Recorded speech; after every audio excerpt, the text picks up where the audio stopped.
This is a quick video, probably for more beginners, but I am going to put a book plate right there on the cover of this journal that I am working on. This is the process so far. All I did was take a book plate that I bought in a package of Tim Holtz book plates. I glued it to some coordinating paper for my cover, and then I'm going to take my little scissors and I'm going to just cut around it. I know this is very simple and easy, but if you're just starting out with making journals and all the different parts and pieces that move with it, then this is one of the things that intrigued me in the beginning. Like, how did they do that? And it's pretty easy. Okay, so that's it.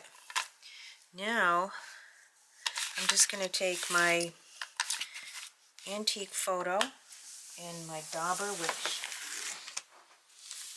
fell on the floor, and it's already been, just to make sure in case any of those white edges happen to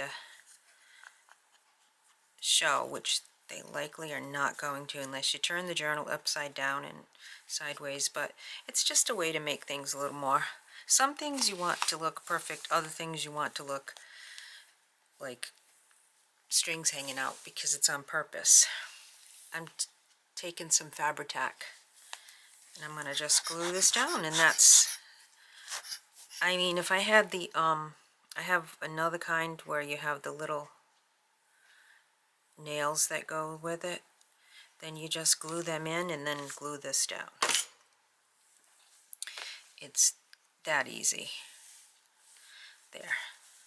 If you came here for a nail show, you're not going to get it because I don't have good nails. I am going to get my nails done tomorrow though. First time in a long time. So there you go. How quick and easy that is. You just nail the book plate, and then sometimes I'll write in it before I put the card down, but I want to make this to be for sale, this journal, and so I want to make it blank. So that's it. And this is a little plate too that I'm gonna just leave blank, I think. Sometimes I think I'm gonna do something and then I change it. Like, that would be cool too. Alright, so book plate done. If you liked what you saw, give me a thumbs up, and thanks for watching.